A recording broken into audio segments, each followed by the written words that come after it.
ही हम लोगों ने 2 लाख एकड़ जमीन का कब्जा दिया।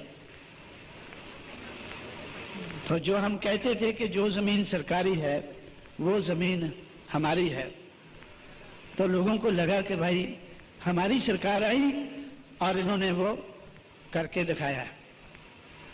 और भी बहुत सी चीजें हैं जो हम सरकार बनाकर करना चाहते थे।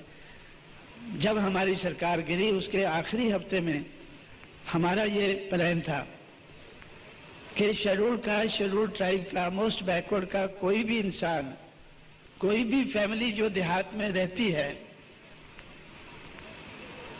तो उनके खिलाफ जो जमीन के वाले लोग हैं वो उनके खिलाफ कोई बाइकाट करता है और एट्रोसिटीज करते हैं कि उनके पास तो थोड़ी बहुत भी जमीन नहीं है।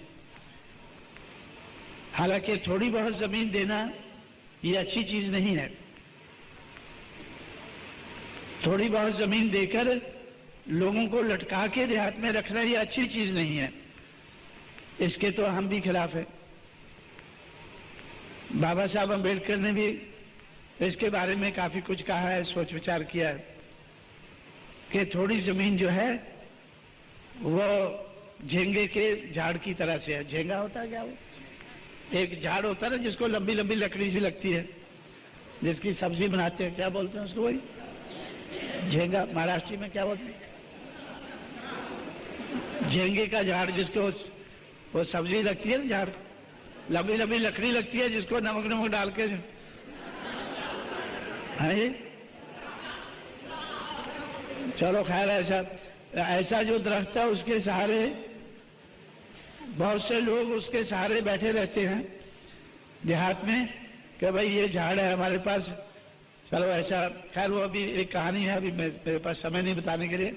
लेकिन उसी के साथ उन्होंने कंपेयर किया कि अगर थोड़ी सी जमीन हमारे पास है तो लोग छोड़कर, जमीन को छोड़कर वो जाते नहीं हैं जिसके पास थोड़ी सी जमीन होती है। तो लेकिन फिर भी हमने सोचा कि जब लोग देहात में रहते हैं हम तो उनका प्रबंध करेंगे।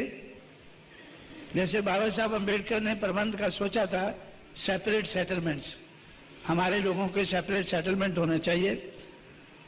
वो अपनी जिंदगी में वो नहीं करा पाए, लेकिन आज भी हम सोचते हैं कि हमें उस दिशा में कुछ ना कुछ करना होगा।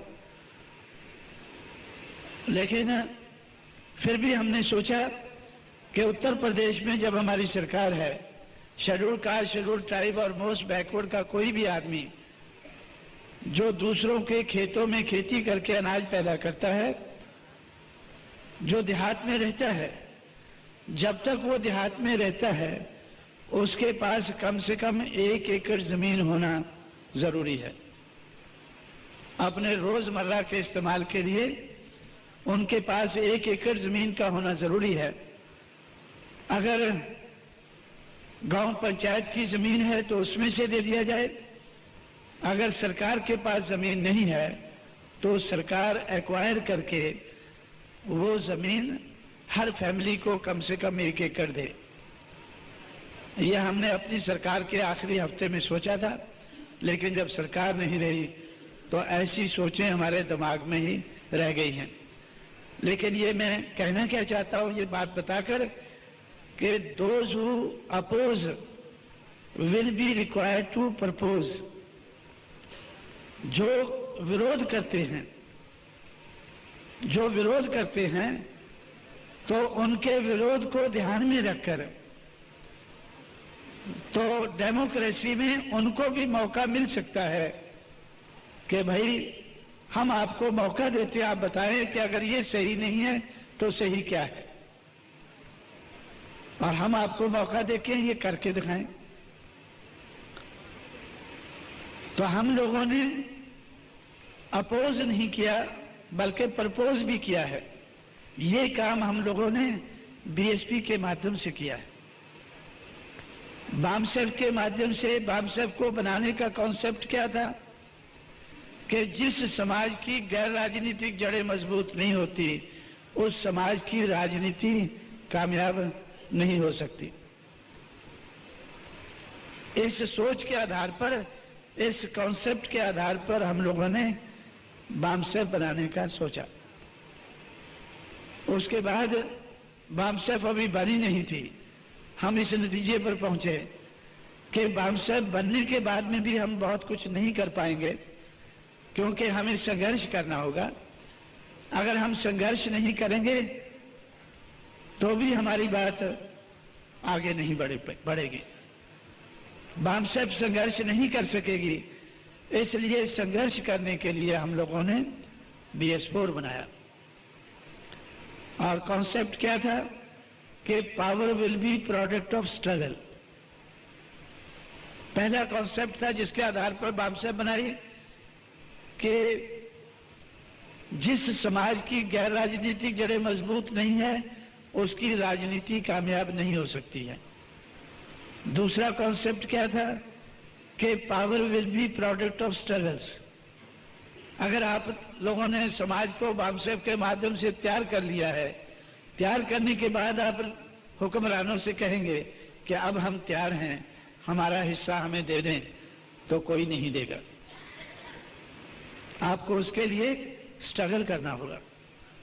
तो स्ट्रगल करने के लिए भी, संघर्ष करने के लिए भी संगठन होना, समाज को हमें संगठित करना चाहिए। उसके बाद हम लोगों ने सोचा कि those who oppose will be required to propose. ये तीसरा कॉन्सेप्ट बनाया। तो इसलिए हम लोगों ने सोचा कि जो अपोजिशन का काम है, अपोज करने का काम है, मुखालफत करने का काम है और संघर्ष के माध्यम से मुखालफत करने का काम है, वो DS4 नहीं करेगी, वो BSP करेगी, वो पॉलिटिकल पार्टी करेगी। तो इसलिए हम लोगों ने बहुजन समाज पार्टी बनाई। अब बहुजन समाज पार्टी क्यों बनाई है? हम लोग तो पहले बाबा साहब अम्बेडकर को मानने वाले लोग थे, उनसे हमने बहुत सी चीजें सीखी, समझी, और हम लोगों ने रिपब्लिकन पार्टी को, जब तक मैं महाराष्ट्र में रहा, रिपब्लिकन पार्टी को कामयाब बनाने के लिए बहुत सी कोशिशें की। ये जो एजुकेटेड एम्प्लॉइज को मैंने ऑर्गेनाइज किया है, एजुकेटेड एम्प्लॉइज को रिपब्लिकन पार्टी को कामयाब बनाने के लिए मैंने सोचा था। और पूना में हम लोगों ने एजुकेटेड एम्प्लॉइज को ऑर्गेनाइज करके, आप लोगों ने तो बाद में कुछ किया नहीं इतना जितना मैंने पूना में किया था। हमने दादा साहब रूपवते को मेंबर पार्लियामेंट अनाउंस कर दिया था। मेंबर पार्लियामेंट की उनको हम तनख्वाह देते थे, मेंबर पार्लियामेंट की उनको सहूलतें देते थे। आप कहीं भी घूमो तो एजुकेटेड एम्प्लॉइज आपका पूरा खर्चा बर्दाश्त करेंगे। मैं एजुकेटेड एम्प्लॉइज से पैसा इकट्ठा करके उनके दफ्तर चलाता था। जिन लोगों ने पूना का पहला दफ्तर मेरा देखा होगा बामसेफ का, तो 2 कमरे का दफ्तर था।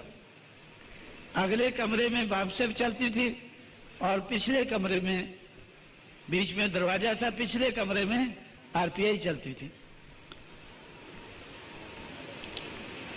और पिछले कमरे में ही टाइपिंग मशीन होती थी, साइक्लोस्टाइलिंग मशीन होती थी। तो सारे सर्कुलर, सारा कारोबार उनका हम बामसेफ के ऑफिस से चलाते थे। दादा साहब रूपवते को हमने मेंबर पार्लियामेंट घोषित कर दिया और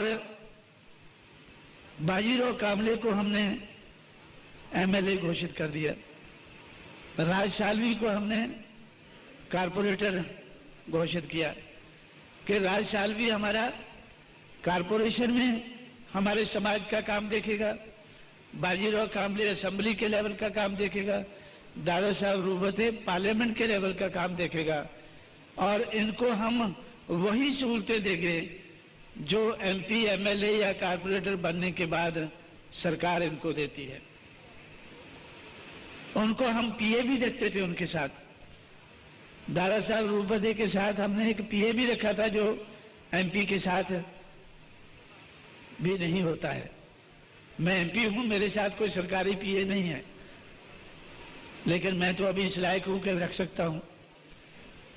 लेकिन हमारे समाज के तो एमपी भी नहीं बनते थे, फिर भी हम उनके साथ एक पीए रखते थे जो सेकंड क्लास से या थर्ड क्लास उस वक्त होता था उससे घूमते थे, और हमारा दारा साहब रूपदे फर्स्ट क्लास से घूमते थे। भाई आपने समाज का काम जो एमपी लेवल का आदमी करता है, आपको ठीक है आप पार्लियामेंट में नहीं जाने देते हैं, हम भेजेंगे, हम आपको चुनाव लड़ाएंगे, पैसा इकट्ठा करेंगे, सब कुछ करेंगे। हम आपको अगर चुनाव जिता पाए तो सरकार आपको बर्दाश्त करेगी, अगर नहीं जिता पाते हैं तो हम बर्दाश्त करेंगे। इस तरह से साथियों हमने कारपोरेशन में राज सालवी को हमने पहला कारपोरेटर बनाया। उसके बाद हम लोगों ने जब कारपोरेशन का इलेक्शन आया तो पहला तजर्बा उधर किया कि मैंने एजुकेटेड एम्प्लॉइज से पैसा इकट्ठा करके आरपीआई को चुनाव लड़ाया, 6 कारपोरेटर चुनकर भेजे। जब पहला चुनाव हमारी कोशिश के बाद आया, 6 कारपोरेटर चुनकर भेजे, और हर बार कारपोरेशन में हमारा एक ना एक चेयरमैन होता था, हमारा मतलब आरपीआई का। और 4-5 साल की कोशिश के बाद हम लोगों ने आरपीआई का मेयर बनवाया था। एक मिस्टर चौहान थे, उनको उनका पूना का मेयर बनवाया एजुकेटेड एम्प्लॉइज ने। ऐसा हमने सोचा था कि पूना को एक आइडियल जगह बनाकर फिर हम हर जगह एम्प्लॉइज को तैयार करेंगे कि आप भी अपनी अपनी जगह ऐसे करो भाई। और हमने उनको रोकने की बहुत कोशिश की। 1971 में मैं जब मुझे पता चला कि अभी बीपी मौर्य ये कांग्रेस में जा रहे हैं, तो मैं दिल्ली पहुंचा, तो उनको मैंने ये सब कुछ बताया कि महाराष्ट्र में हमने ये स्कीम बनाई है, तो हम इसको यूपी में भी लागू कर सकते हैं। तो आपको भी हम, अगर आप मेंबर पार्लियामेंट बन जाएं चुनाव में आरपीआई की तरफ से तो ठीक है, अगर नहीं बनते हैं तो आपको हर फैसिलिटी देना ये जिम्मेवारी हमारी होगी। आप आरपीआई छोड़कर ना जाएं, आप कांग्रेस में ना जाएं। उन्होंने मुझसे कहा, अभी भी मैं उनकी थोड़ी कदर करता हूं, महाराष्ट्र के नेताओं के मुकाबले में मैं उनकी अभी भी कदर करता हूं थोड़ी सी। क्यों करता हूं? उन्होंने मुझसे कहा कि भाई आप तो आदमी तो ठीक लगते हैं, जब हम महाराष्ट्र में आते थे तो आप हमारी सेवा भी करते थे, तो इसलिए तो मैं तो आपकी कदर तो करता हूं, लेकिन मैं आपसे सहमत नहीं हूं। ये एजुकेटेड एम्प्लॉइज ज्यादा देर हमें नहीं चला पाएंगे, ये हमें ज्यादा देर नहीं चला पाएंगे। मेरा बड़ा पुराना तजुर्बा है, 1945 से मैं बाबा साहब अम्बेडकर के संपर्क में आया हूं, 1956 तक उनके साथ काम किया है। आपने तो बाबा साहब का नाम भी 1965 में सुना है। तो इस दिशा में मैं 45 साल, 1945 में मैंने उनके साथ काम करना शुरू किया था। मैं अपने लोगों को अच्छी तरह से समझता हूं। बाबा साहब अम्बेडकर को भी इन्होंने ज्यादा सहयोग नहीं दिया है, ये हम लोगों को कहां तक सहयोग देंगे ये मुझे भरोसा नहीं है। इसलिए मैं फैसला कर लिया है, जिसके लिए मैं उसको आज भी कदर करता हूं उसकी, कि मैंने फैसला कर लिया है कि हम लोग समाज का तो 1945 से चलकर आज तक समाज का तो कुछ कर नहीं पाए। अगर इस मौके पर मैं कांग्रेस में ना गया तो अपना भी कुछ नहीं कर पाऊंगा। ये मौका चूकना नहीं चाहिए। अगर हम समाज का कुछ नहीं कर पाए तो हमें अपना तो कुछ कर लेना चाहिए। उसने ऐलान करके अपना कुछ करने का फैसला किया, लेकिन महाराष्ट्र के नेताओं ने बगैर ऐलान किए ही काम शुरू कर दिया। जिनको हम एमपी की एमएलए की सहूलतें देते थे, वो हमारी सहूलतों के आधार पर इधर उधर घूमते थे, समाज का काम कम करते थे और वो कांग्रेस में जाने का काम ज्यादा करते थे। जो हमने उनके साथ उनको पीए दिए हुए थे, उनकी सेवा करते थे, वो मुझे आकर रिपोर्ट देते थे कि भाई ये दादा साहब रूपते तो समाज का काम झोपड़ों में आप बेचते, देहातों में बेचते, उधर तो नहीं जाता है, टिकट तो उधर का देते हैं आप लोग। लेकिन ये तो दादा साहब, एक और था कांग्रेस का दादा था, क्या नाम उसका, मर गया, वो मुख्यमंत्री बना था ना, हैं? नहीं, एक दादा था, पता नहीं क्या हैं, वसंत दादा। ये तो वसंत दादा पाटिल के ज्यादा चक्कर लगाते हैं और हमारे समाज के कम लगाते हैं, क्योंकि वसंत दादा पाटिल उस वक्त कांग्रेस का महाराष्ट्र का प्रेसिडेंट था। जब हम लोगों ने ये काम शुरू किया था तो वसंत दादा पाटिल महाराष्ट्र का वो चीफ मिनिस्टर, तो ये नाइक था मेरा ख्याल, चौहान जाने के बाद, वाईबी चौहान के बाद नाइक उस वक्त चीफ मिनिस्टर था और ये वसंत दादा पाटिल ये महाराष्ट्र का कांग्रेस का अध्यक्ष था। तो उनके पास ये ज्यादा चक्कर मारते हैं, ज्यादा जाते हैं। तो इस तरह से हम लोगों ने जब सोचा कि आहिस्ता आहिस्ता करके वो कांग्रेस में चले गए, महाराष्ट्र के लोग ज्यादातर कांग्रेस में चले गए। लेकिन उस वक्त से मैंने ये, उसके बाद में भी मैंने जब तक महाराष्ट्र में रहा, या महाराष्ट्र छोड़ने के बाद में भी मेरी ये कोशिश रही कि हमें रिपब्लिकन पार्टी को सपोर्ट करना। जब हम दिल्ली में गए तो दिल्ली में भी हम लोगों ने, मेरे जाने के बाद 1976 में मैं उधर गया, 1977 में कारपोरेशन का चुनाव हुआ। 1977 में पहले जो चुनाव हुआ तो उसमें जनता पार्टी के साथ समझौता कराने के लिए मैंने रिपब्लिकन पार्टी वाले लोगों की काफी उधर मदद की। और उसके बाद हम लोगों ने दिल्ली की कारपोरेशन का चुनाव रिपब्लिकन पार्टी का पूरा एम्प्लॉइज को ऑर्गेनाइज करके, उनसे उनकी शक्ति बनाकर, उनसे पैसा इकट्ठा करके, तो 1977 में जो कारपोरेशन का चुनाव है वो भी, तो उस वक्त तक बामसेफ तो बनी नहीं थी, लेकिन एजुकेटेड एम्प्लॉइज की शक्ति जितनी मैंने बनाई थी उस आधार पर, तो वो चुनाव भी हमने उधर लड़वाया था। लेकिन उसके बाद जैसे बामसेफ बनी 1978 में, तो रिपब्लिकन पार्टी के लोगों ने बामसेफ का विरोध करना शुरू कर दिया। रिपब्लिकन पार्टी के लोगों ने बामसेफ का विरोध करना शुरू कर दिया। क्यों शुरू कर दिया? क्योंकि जिस तरह से मैं तो, जैसे हमारे एक मिस्टर, मेरे साथी जो पूना में मैं जिनको छोड़ के आया था पीछे, वो फंड रेज करते थे, तो मैं रिपब्लिकन पार्टी के लोगों को मदद करता था। तो जब हम लोगों ने खोबरागढ़े की मदद की, उनसे पैसा लेकर बैरिस्टर खोबरागढ़े को मदद की, तो बामसेफ के लोगों ने मेरा विरोध किया कि भाई ये तो दारू पीने वाला आदमी है, ये तो शराब पीने वाला आदमी है, तो जब तक ये शराब नहीं छोड़ता है तो तब तक हमें इसको पैसे की मदद नहीं करनी चाहिए। अब उसने बेचारे ने शराब छोड़ी नहीं, तो इन्होंने मुझे ही पैसा देना बंद कर दिया।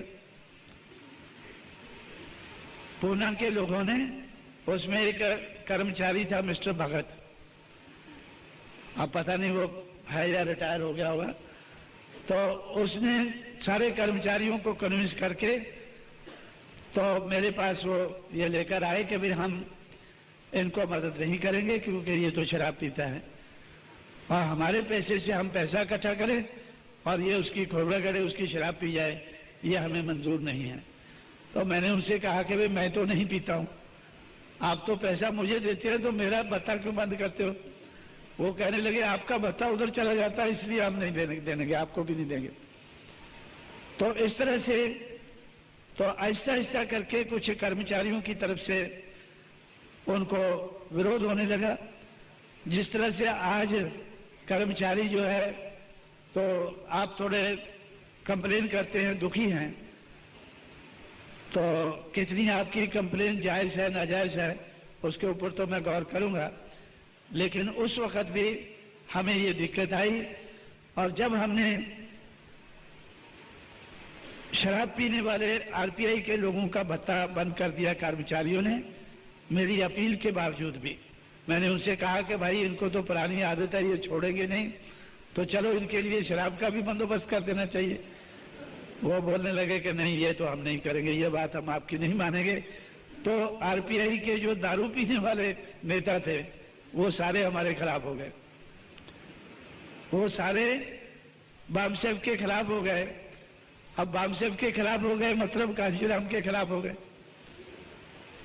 क्योंकि मैं उनकी दारू का बंदोबस्त, मैं तो इस मत का था कि उनका कर ही देना चाहिए बंदोबस्त भाई, क्योंकि अगर हम नहीं करेंगे वो इधर उधर से कर लेंगे, अपने आप को बेचकर, अपने समाज को बेचकर कर लेंगे, तो वो तो करेंगे ही, चलो हम ही कर देते हैं। लेकिन उसके बाद बामसेफ और रिपब्लिकन पार्टी में महाराष्ट्र में पहले टेंशन हुआ और महाराष्ट्र के लोग ही आरपीआई को देश भर में कंट्रोल करते थे। तो फिर ये फैसला किया गया सबसे मिलकर कि भाई हमें अभी, जब वो मुझे देते नहीं पैसा तो आरपीआई वालों को हम मदद नहीं कर पाएंगे, जब मदद नहीं कर पाएंगे वो हमारा विरोध करने लगे। तो उस वक्त फिर मैं सोचने पर मजबूर हुआ भाई क्या किया जाए। तो उस वक्त मैंने काफी स्टडी करने के बाद इस नतीजे पर पहुंचा कि बाबा साहब अम्बेडकर का जो मूवमेंट है, मिशन है, उनकी जिंदगी में वो डायनेमिक रहा। मुझे ऐसा लगा कि उसको पहिए लगे हुए हैं, वो उसको चलाना आसान है। लेकिन बाबा साहब के जाने के बाद उनके जो लेफ्टिनेंट्स थे वो उसको डायनेमिक नहीं बना सके, डायनामिज्म उसका नहीं रख सके, वो स्टैटिक बन गया, वो बगैर पहियों के बन गया, तो उसको चलाना मुश्किल हो गया। तो इस तरह से तो मैंने सोचा कि इस मूवमेंट को अगर हमने चलाना है तो डायनेमिक बनाना होगा, इस मूवमेंट को हमें डायनेमिक बनाना होगा। बाबा साहब अम्बेडकर ने पहले बहिष्कृत भारत 1922 में पब्लिकेशन शुरू किया, 1927 में उसका नाम जनता रख दिया, 1955 में प्रबुद्ध भारत रख दिया। बहिष्कृत भारत से शुरू करके प्रबुद्ध भारत तक वो पहुंचे, 1922 से शुरू करके 1955 तक। तो इस किस्म का डायनेमिज्म मुझे नजर आया। उन्होंने डिप्रेस क्लासेस इंस्टीट्यूट 1924-25 में बनाकर हमारे मूवमेंट को आगे बढ़ाने की कोशिश की। फिर इंडिपेंडेंट लेबर पार्टी बनाकर, फिर शेड्यूल कास्ट फेडरेशन बनाकर, फिर रिपब्लिकन पार्टी आखिर में बनाकर उन्होंने ऐसा ये हमारी मूवमेंट को आगे बढ़ाने की कोशिश की। तो मुझे ऐसा लगा इसमें भी मुझे डायनेमिज्म नजर आया कि बाबा साहब अम्बेडकर मौके के हिसाब से, वो चीज एक ही है, मिशन एक ही है, मूवमेंट एक ही है, लेकिन उसको मौके के हिसाब से उसके नाम बदलते रहे। तो मुझे ऐसा लगा कि उन्होंने शेड्यूल कास्ट फेडरेशन से बदलकर रिपब्लिकन पार्टी बनाने का क्यों सोचा कि जो शेड्यूल कास्ट फेडरेशन है ये तो सिर्फ शेड्यूल कास्ट के लोगों तक ही सीमित है। तो जिस किस्म का देश में कारोबार चल रहा है या वोट का अधिकार हमें मिला है, तो सिर्फ शेड्यूल कास्ट के आधार पर ही ये मूवमेंट कामयाब नहीं हो सकती है। इसलिए उन्होंने रिपब्लिकन पार्टी बनाने का सोचा होगा। तो मैंने सोचा कि भाई लेकिन रिपब्लिकन पार्टी जो है ये तो जो चलाने वाले इसको लोग हैं रिपब्लिकन पार्टी को, ये तो इसको शेड्यूल कास्ट फेडरेशन से भी नीचे ले आए हैं। बाबा साहब अंबेडकर जब तक जिंदा थे तो इस देश का जो ब्राह्मणवादी समाज है और उनकी पार्टियां हैं, उन्होंने बाबा साहब अंबेडकर को सिर्फ शेड्यूल कास्ट का लीडर बनाने का प्रयास किया कि बाबा साहब अंबेडकर सिर्फ schedule caste federation, schedule caste के नेता हैं, यही उनको बनाए रखने का उन्होंने प्रयास किया। लेकिन 1956 के बाद जो बाबा साहब अंबेडकर की मूवमेंट को चलाने वाले लोग थे, उन्होंने सिर्फ शेड्यूल कास्ट ही नहीं बल्कि बाबा साहब अंबेडकर को महारों का नेता रखने की कोशिश की। सिर्फ महारों का नेता वो बन के रहे तो उसकी कोशिश की। ऐसा मुझे लगा कि भाई ये तो और मूवमेंट सुकड़ रही है, ये मूवमेंट तो और सुकड़ रही है। और यही नहीं, जब तक मैंने महाराष्ट्र को छोड़ा नहीं था मेरे नोटिस में एक और बात आई कि महारों तक ही सीमित करने से वो खुश नहीं हुए, संतुष्ट नहीं हुए। उन्होंने महारों में भी आगे 4 टुकड़े करने की कोशिश की, बावने, बारके, लाडवन और सोमवंशी। किसी ने कहा कि वो तो बावने का है लीडर। भाई खोबरागढ़े किसका लीडर है? वो बावने का लीडर है। बावने या बारके क्या है वो? आप लोग कुछ लोग ज्यादा जानते होंगे। अगर साहब गायकवाड़ है, ये सोमवंशी का लीडर है। तो भाई अगर इस तरह से मूवमेंट को चलाओगे तो ये तो शेड्यूल कास्ट, पहले तो बाबा साहब अंबेडकर के जमाने में उनको शेड्यूल कास्ट तक उनके दुश्मनों ने सीमित रखा और बाबा साहब के जाने के बाद उनको महार लेवल पे ले आए और उसके बाद बावने, बारके, लाडवन और सोमवंशी लेवल तक ले आए। यही हाल हमारे साथ पंजाब में हुआ है। अभी पंजाब में हमारे 9 एमएलए थे, 9 में से 6 आधर्मी थे, 2 रामदासी और 1 मजहबी। बहुजन समाज पार्टी से जीते थे, लेकिन पंजाब की बहुजन समाज पार्टी क्या थी? सिर्फ 3 जातियों की पार्टी, आधर्मी, रामदासी और मजहबी। मैं उनको बताता रहा कि भाई ये तो मनुवाद के आधार पर, जिनको जाति के आधार पर तोड़ा गया है, उन सारी जातियों को जोड़ना है, तब ये बहुजन समाज बनेगा। और जब बहुजन समाज बन जाता है, ये इन जातियों का अलायंस बन जाता है। अगर हम इन जातियों का तोड़े हुए लोगों को जोड़कर उनका अलायंस बना देते हैं, वो आपस में सीटें बांट लेते हैं, एक दूसरे को मिलकर जिताने लगते हैं, तो फिर हमें किसी और से अलायंस करने की जरूरत नहीं पड़ती है। मेरा ख्याल मेरी बात को समझ रहे हैं आप लोग कि अगर ये 6000 जातियों का अलायंस बन जाए, 6000 में से मानो हम 1000 का ही बना दें, जिसके आधार पर हम जीतने लग जाएं, तो फिर हमें किसी दूसरी पार्टी से अलायंस करने की जरूरत नहीं पड़ती है, पड़ेगी। लेकिन जब तक हम ये नहीं कर पाते हैं, तो फिर हमें किसी दूसरे के साथ अलायंस करने की जरूरत पड़ सकती है। जैसे पंजाब में हम लोगों ने पिछला चुनाव अकालियों के साथ मिलकर हमने लड़ा। 3 सीटें हम जीत गए, पार्लियामेंट की 8 वो जीत गए।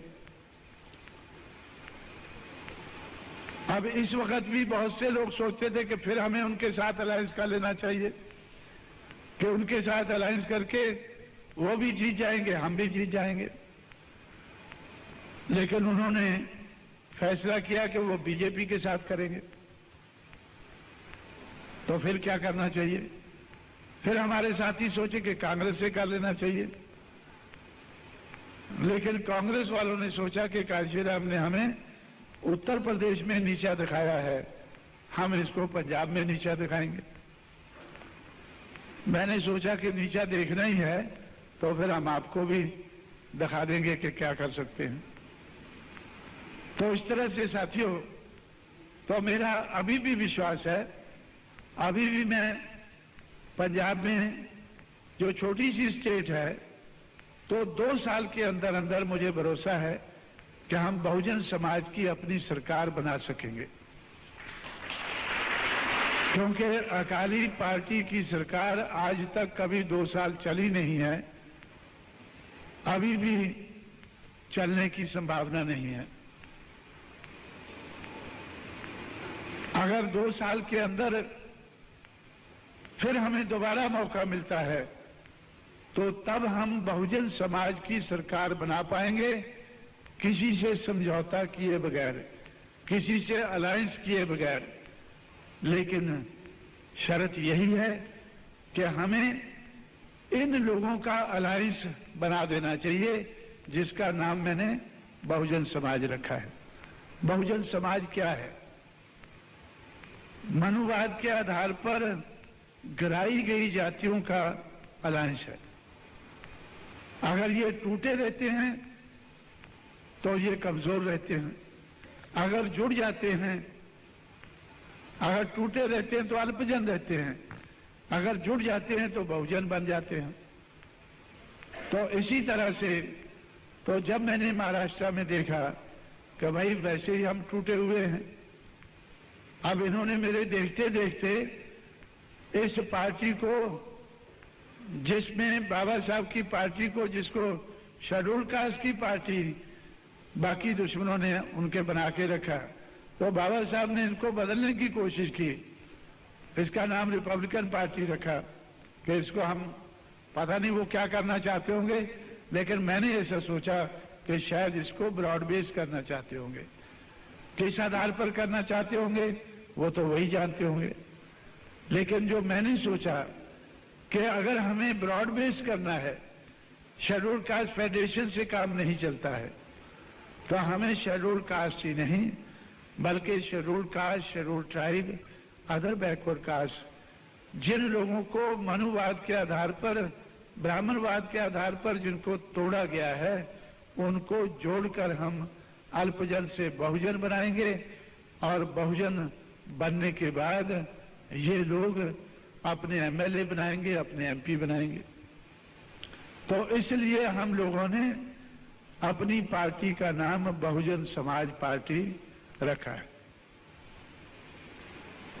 मुझे लगता है कि ये तो अभी तक आप लोगों को समझाया होगा अपने साथियों ने, लेकिन अगर नहीं समझाया है तो थोड़ा समय लेकर मैंने आपको ये समझाने की कोशिश की है कि बहुजन समाज पार्टी हमने नाम इसका रखा है। क्यों रखा है? क्योंकि हमें मूवमेंट को डायनेमिक बनाना है, कामयाब बनाना है। कामयाब बनाने के लिए तो जो इसमें बदलाव करना है वो हमें करना चाहिए। तो हम लोगों ने इसमें ये बदलाव किया है। तो जब हमने ये बदलाव करके आगे बढ़े हैं तो हमने आगे बढ़ के दिखाया है। पहले हमने बहुजन समाज पार्टी को 1% वोट हासिल करके इसको हमने रजिस्टर्ड कराया। आजकल तो बगैर 1% वोट के भी रजिस्टर हो जाती है, लेकिन जब हमने बहुजन समाज पार्टी बनाई थी तब रजिस्टर कराने के लिए भी 1% वोट चाहिए था। 1985 के चुनाव में, मार्च 1985 के चुनाव में हम लोगों ने 1% से ज्यादा वोट हासिल करके इसको रजिस्टर कराया। फिर 89 के चुनाव में उत्तर प्रदेश में हमने इसको रिकॉग्नाइज कराया। रिकॉग्नाइज कराने के बाद हमें उत्तर प्रदेश में हाथी का सिंबल मिल गया। जो हाथी बाबा साहब अम्बेडकर ने अपनाया था, उनके लेफ्टिनेंट से वो छूटकर जंगल में चला गया। तो जंगल से पकड़कर हम लोगों ने हाथी को अपने कब्जे में किया। 89 में 89 में हम लोगों ने हाथी को उत्तर प्रदेश और पंजाब में हमने पार्टी को रिकॉग्नाइज करा के हाथी को हमने अपनाया। उसके बाद 93 में हमारी पार्टी मध्य प्रदेश में भी रिकॉग्नाइज होगी। अब 96 में हमारी पार्टी जम्मू कश्मीर में रिकॉग्नाइज हो गई। तो जम्मू कश्मीर, पंजाब, उत्तर प्रदेश और मध्य प्रदेश में रिकॉग्नाइज होने के बाद आज हमारी पार्टी नेशनल लेवल की पार्टी है। आज हमारी पार्टी नेशनल लेवल की पार्टी है। हमने छोटे से जीरो से शुरू करके इसको इधर तक लाया है। गैर राजनीतिक जड़ें बनाकर ही इधर तक हमने लाया है। गैर राजनीतिक जड़ों को मजबूत करके ही इधर तक लाया है। पहले हमने ये, मैं समझता हूं कि 3 दिमाग, हुनर और पैसा, इन तीनों के हमने जनरेटर बनाए और ये जनरेटर छोटी कैपेसिटी के थे। ये जनरेटर छोटी कैपेसिटी के थे। जब 78 में बामसेफ बने तो उस वक्त बामसेफ हुआ, तो उस वक्त, ये कब तक बुक है हमारा? हाँ? तो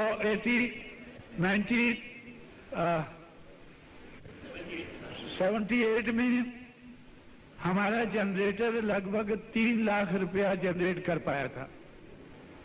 ये कोई टाइम तो लिमिट तो नहीं है, तो मैं आधे घंटे में और कंप्लीट करूंगा। तो मुझे मालूम है कि आप लोग खाने के इंतजार में हैं, कोई बात नहीं, तो आधा घंटा और बर्दाश्त करें। तो 78 में हमारा जनरेटर 3 लाख रुपया जनरेट कर पाया था। लेकिन 96 में पार्लियामेंट के चुनाव में लगभग 2 करोड़ रुपया जनरेट कर पाया था। और 96 के चुनाव में, जो अक्टूबर 96 में असेंबली का चुनाव हुआ, उसमें लगभग 2 करोड़ रुपया जनरेट कर पाया था। अभी पंजाब में चुनाव हुआ है, अभी उधर हमें फंड की जरूरत पड़ी, तो 1 करोड़ 10 लाख रुपया अभी जनवरी फरवरी में हमारे जनरेटर ने जनरेट किया है। और आप लोगों के ऊपर 1 पैसे का बोझ नहीं आया है। जो इधर ग्रम्बल कर रहे हैं, जो इधर शिकायतें कर रहे हैं, तो उनमें से कोई मुझे बताए, क्या आप लोगों से मैंने किसी से 1 रुपया लिया है? इधर जो लोग बैठे हैं या जिधर से आप लोग चलकर आए हैं, ये सारे का सारा फंड हम लोगों ने सिर्फ उत्तर प्रदेश से जनरेट किया है।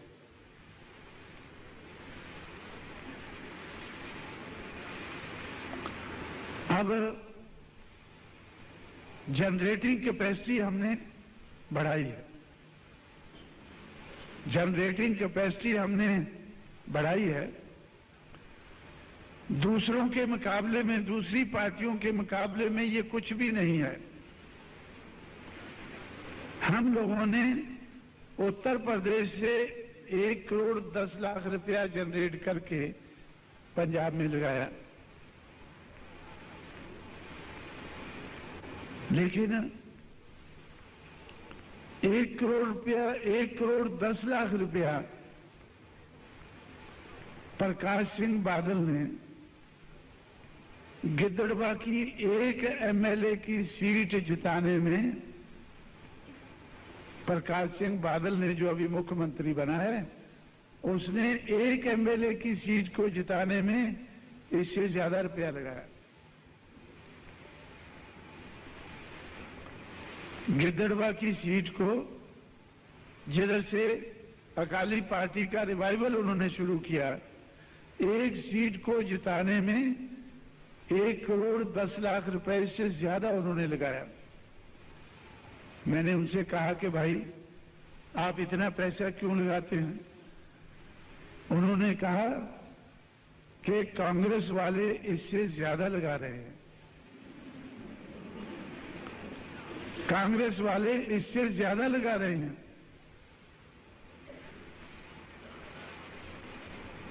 तो आप अंदाजा लगाएं कि मैं तो बहुत प्रसन्न हूं कि मैं अभी एक चुनाव के लिए 1 करोड़ रुपया जनरेट करने वाला बन गया हूं, लेकिन एक एमएलए की सीट के ऊपर हमारे विरोधी लोग, जिनका हमें मुकाबला करना है, वो 1 करोड़ से ज्यादा खर्च करते हैं। और झारखंड मुक्ति मोर्चा के 4 एमपी कभी बेल में कभी जेल में हैं। किस लिए हैं? कि उन्होंने लगभग 4 करोड़ रुपए में अपने आप को